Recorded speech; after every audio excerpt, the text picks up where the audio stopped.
Hello. कैसे आप सब? उम्मीद है सब ठीक होंगे। आज मैं कोई कहानी कहने नहीं आई हूँ। आज मैं आंध्र प्रदेश के लोग मकर संक्रांति किस तरह से मनाते हैं उसके बारे में चंद बातें आपको बताने आई हूँ। जी हाँ, ये जो पर्व है वो हम लोग 3 दिनों के लिए मनाते हैं। पहला दिन होता है बोगी। बोगी लोहड़ी का ही स्वरूप है, थोड़ा सा अंतर है। जैसे कि पंजाब के लोग उसे रात में मनाते हैं ना, तो हम लोग सुबह में मनाते हैं।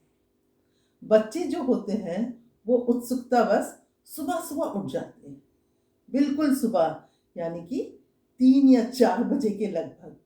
और वो लोग सुबह सुबह उठकर उबटन लगाकर गर्म पानी से नहाते हैं। उन लोगों की जो त्वचा होती है वो बहुत कोमल होती है ना, तो सर्दी में थोड़ा से उस पर असर पड़ता है, इसलिए उपटन उसको मला जाता है। और फिर जब गर्म पानी से नहा लेते हैं तो बोगी मंटा डाला जाता है। बोगी मंटा क्या होता है? लकड़ियों को जलाया जाता है और उससे जो लपटें निकलती है ना, उसे ही बोगी मंटा कहते हैं हम लोग। बड़े बुजुर्ग सभी उसका आनंद लेते हैं, परंतु जो घर की गृहिणियां जो होती है वो लोग घर में सुबह सबके लिए ब्रेकफास्ट का इंतज़ाम करती है। उस दिन हम लोग इडली और डोसा खूब पसंद करते हैं खाना। सबके यहाँ लगभग वही बनता है, इडली डोसा सांभर चटनी।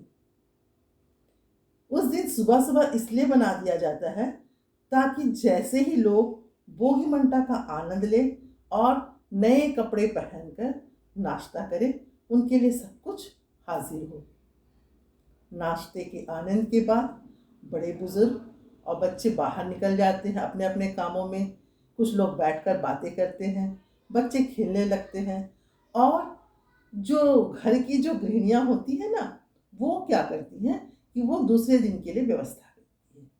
और एक बात मैं इसमें जोड़ना चाहती हूँ, ये जो संक्रांति का जो त्योहार है, इसे हम सभी लोग मिलजुल कर मनाते हैं। मिलजुल कर यानी जो लोग शहर में चले गए हैं गांव से काम की तलाश में, या फिर किसी और दूसरे कारणवश, वो इस त्योहार में अपने घर जरूर पहुंचते हैं। और जितने भी लोग हैं, चाचा चाची मामा मामी, घर की जो नई बेटी की शादी हुई है, वो बेटी दामाद सबको बुलाया जाता है और सभी आनंद लेते हैं इस पर्व का। तो जो भी लोग बाहर से आते हैं वो सब बोगी के दिन तक जरूर पहुंच जाते हैं। जब दोपहर का वक्त होता है तो दूसरे दिन के लिए जो मीठे पकवान हैं उसकी व्यवस्था में औरतें लग जाती है। और जो घर के जो जेंट्स होते हैं वो लोग आगे के फ्यूचर के बारे में प्लान करते हैं कि कब खेतों की फसल कटेगी, कब उसे बेचा जाएगा, वगैरह वगैरह वगैरह। और बच्चे, वो तो सिर्फ मनोरंजन ही मनोरंजन है उनका। जो जो नई सामग्री बनते जाते हैं, मीठे पकवान बनते बनते जाते हैं, उसका आनंद लेते हैं उसे। इस तरह से बोगी कट जाता है। दूसरे दिन सुबह सुबह मकर संक्रांति का त्योहार है, तो इस दिन भी लोग सुबह में ही उठ जाते हैं, बिल्कुल सुबह। जी हाँ, लेकिन सुबह उठकर नहाने के बाद वे लोग नए कपड़े धारण नहीं करते। नए कपड़े कहने का मतलब है कि जो पर्व के उपलक्ष्य में खरीदा जाता है उसे नहीं पहनते हैं। दूसरे नए कपड़े पहन सकते हैं, लेकिन पर्व के उपलक्ष्य में जो खरीदा जाता है उसे बाद में पहना जाता है। वो क्यों? उसके पीछे भी एक कारण है। इस दिन उगते हुए सूरज को देखकर लोग क्या करते हैं? पोंगल बनाते हैं। आंध्र प्रदेश के कुछ हिस्सों में पोंगल बनाया जाता है घर में, और कुछ लोग खीर भी बनाते हैं। तमिलनाडु वाले लोग अधिकतर पोंगल बनाते हैं। पोंगल एक एक्चुअली स्वीट डिश है, खिचड़ी का मिश्रित भाग, यानी दाल चावल, घी और मेवे। बहुत ही अच्छा भी लगता है खाने में।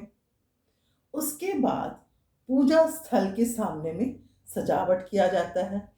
और जो पत्तल होते हैं ना, उसमें क्या, पत्तल यानी पत्तों से बना हुआ प्लेट मान लीजिए, उसमें जो कच्ची सामग्री होती है, चावल दाल सब्जियां, और फिर इवन इमली भी उसमें रखकर पौत्र के द्वारा ब्राह्मणों को दान में देते हैं हम लोग। उसके बाद फिर से भोजन की इंतज़ाम की जाती है, व्यवस्था की जाती है।